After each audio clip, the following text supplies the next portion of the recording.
Hello everyone, Jules here.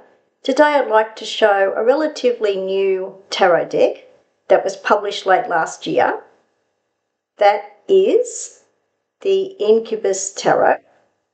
This was published by Scarabeo, and this is by Davide Furno, the artist, and the book is written by Charles Harrington.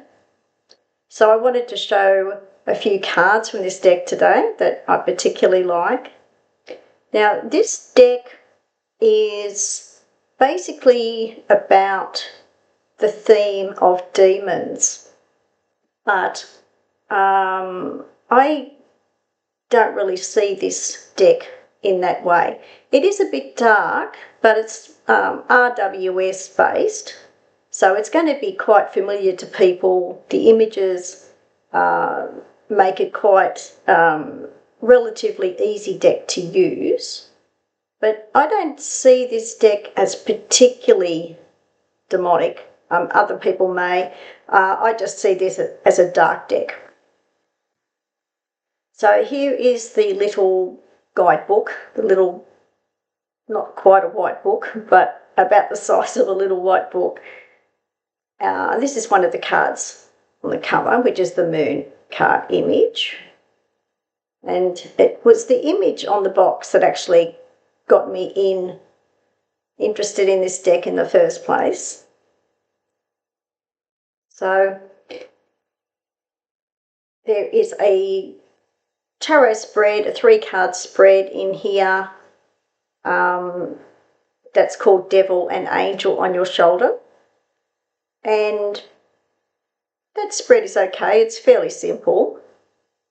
And for each of the cards, including the minor arcana all the way through, and the court cards, there is the general meaning of the card, which is called essence in this book.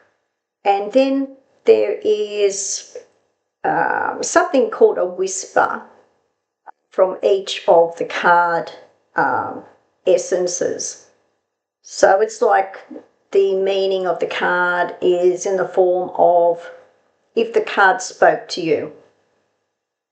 And there's reverse meanings in here as well. So I quite like the way that that's been written. I think it's quite good. I quite like that. I think the general essence is just the general meanings. So for people who are relatively new to tarot, that would be good for them.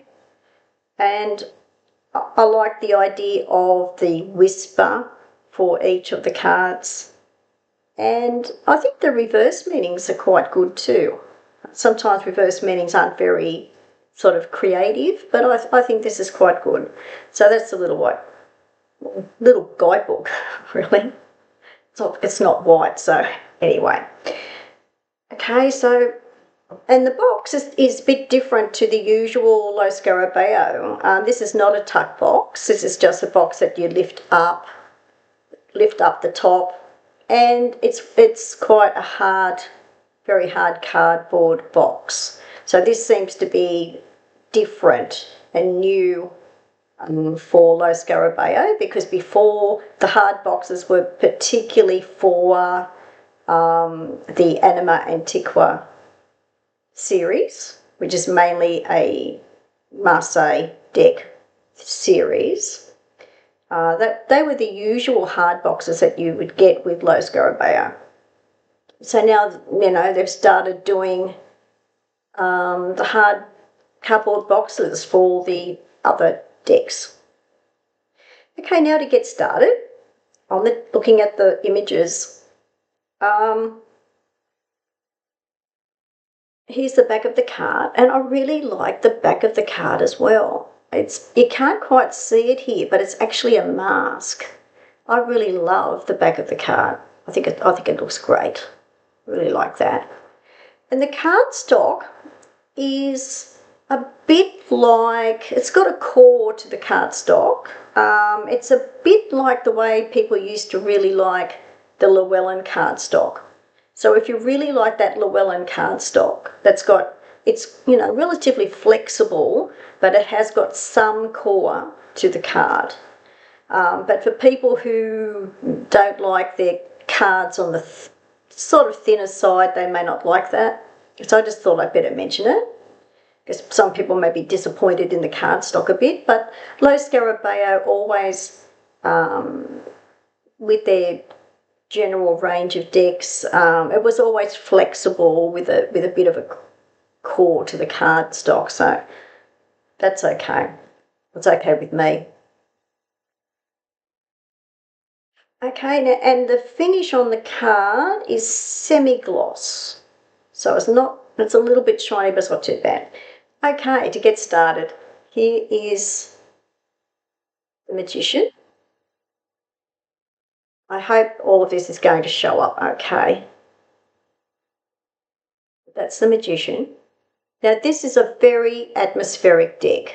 That's the other reason why I got this deck. I prefer tarot to be an experience. I love experiential tarot. So I'm not saying all of my decks are like that, but I do like to have a certain number of decks that are very atmospheric, and this deck is. So here is the Magician. And I also love the colour scheme for this deck too. The Empress.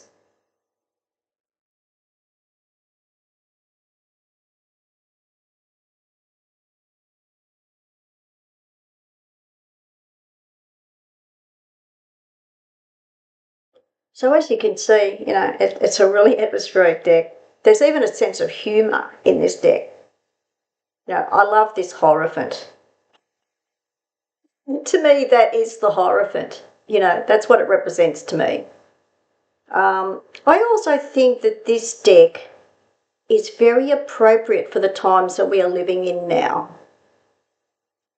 There is such a covert level of evil in the world, in society, globally, all around us now. And it's so covert that only some people are aware of it. But it is absolutely all around us now. So this deck represents that for me very much. That's the Hierophant. Great Chariot card. I think this card is one of the best Chariot cards I've seen. It's really, really good. It's a great Chariot card. And wait till you see the Hermit.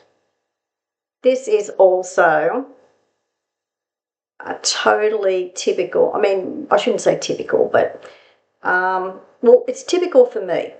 This is my idea of the Hermit in the way that it can relate to the Hierophant. There can actually be a dark side to the Hermit. And the reason why there can be such a dark side is because it's a very sedate, reserved type of archetype. It lends itself completely to that. And I think where you get some archetype that is just such an interior archetype that there could actually be a very covert side to the Hermit archetype. So this exemplifies the sort of dark side of the Hermit, which I think, I think it needs to be recognised. Some people think that the Hermit is a rather safe sort of a card, but not necessarily. Here is the Wheel of Fortune. Another great card. Making a very strong statement about the Wheel of Time,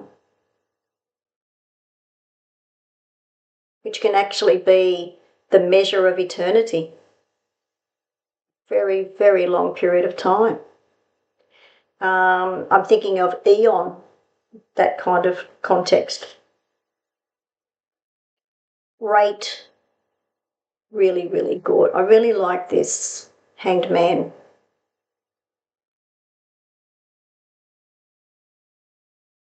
There's a lot of strength to this card, which you don't normally get with the Hanged Man. A lot of people think of the Hanged One as sacrificial, which this is, but I think a lot of people don't see that there can be an ultimate strength to that. That's the Hanged Man.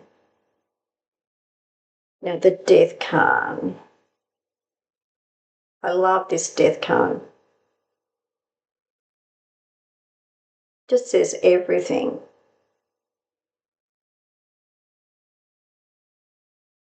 Classic Death card, very classic image.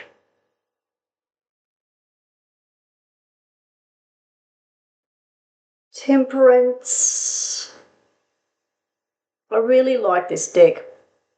Soon after I got this deck, I just knew, very soon after I saw the very first images, this deck just, I don't know, I can recognize something. It's a familiar energy because, as I was saying, it's just such a strong energy that is all around now. It's just there. It's Temperance. It's a great Temperance card. I'm usually not a fan, not always. I mean, the Devil, the Devil's not quite my thing because of the connotations with that. I don't normally associate evil with, with personification. Well, let's just say evil is present everywhere. It's an energy. But I don't believe in the scapegoat idea, that there's only one archetype that represents that. I don't really agree with that. But that is a great Devil card.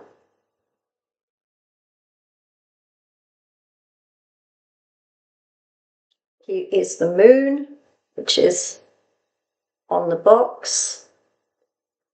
Great Moon card.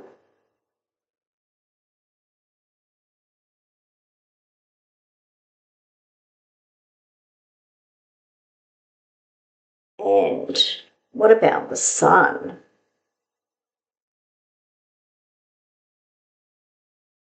People think, oh, the Sun represents the light, but there is a shadow associated with the Sun.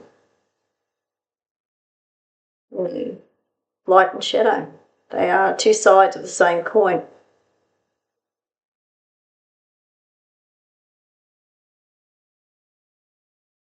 Great Sun card. And Judgment. And now I'm not a big fan of Judgment. I'm not a big fan of that because of all the religious connotation with that. But this is one of the best Judgment cards I've seen for quite a while. It's a really, really good Judgment card. Okay, so there's the Major Arcana. Now for the Minor Arcana, for the suits.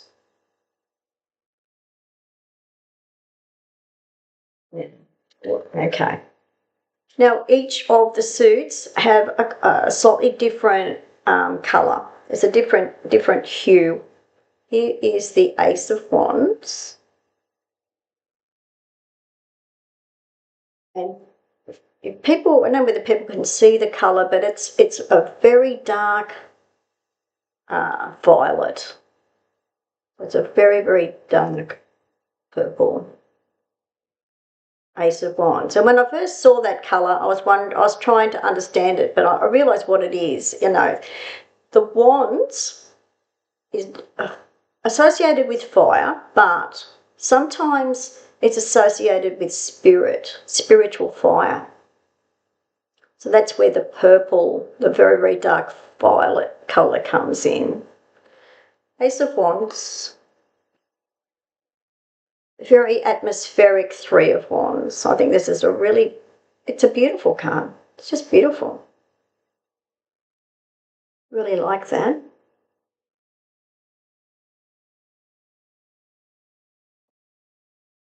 Four of Wands. Now, I love this too. I mean, you don't normally see the Four of Wands with this kind of light play, you know, the play of light that this has got. Like, this is light and shadow in this card. So I really like this. And the Queen of Wands, very kind of classical image. It's quite a beautiful card. Queen of Wands. Now for Cups. Ace of Cups. Of course, this is blue for the water element. Now, I really like this for the Four of Cups.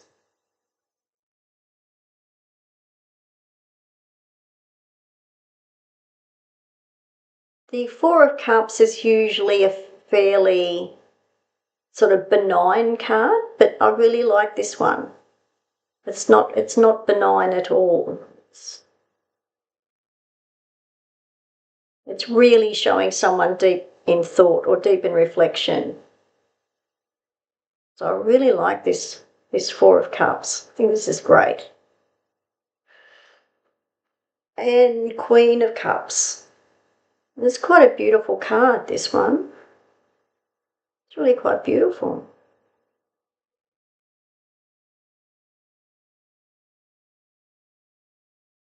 So I like that. Now for the Swords. Ace of Swords.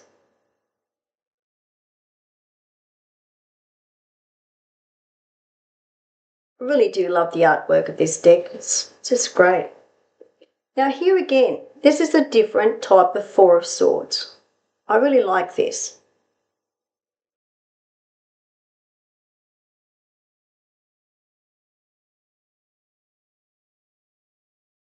This is showing the stillness without showing someone sort of typically reclining on a bed.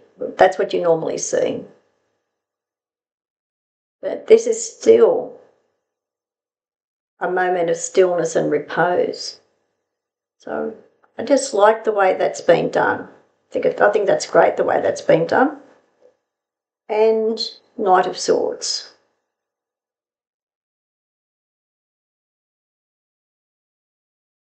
There's a lot of fierce movement in this one.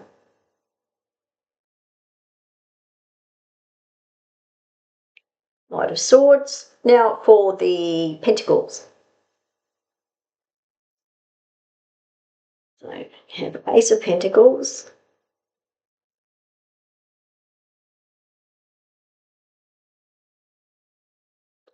And the aces have got a very, very, I suppose you call it's not quite black and white, but it's a very dark brown for the earth element. Two of Pentacles. Now this is different again. I really like this. It looks like a conjurer with the Two of Pentacles. And if you think of the Two of Pentacles in this way, I know that Crowley particularly had an emphasis with his Two of Pentacles card. You know, the emphasis is on this energy. So this is the infinity symbol. This is all about energy, the energy and the cycles of matter, you know, the cycling of the energy. I think this is a really great Two of Pentacles card.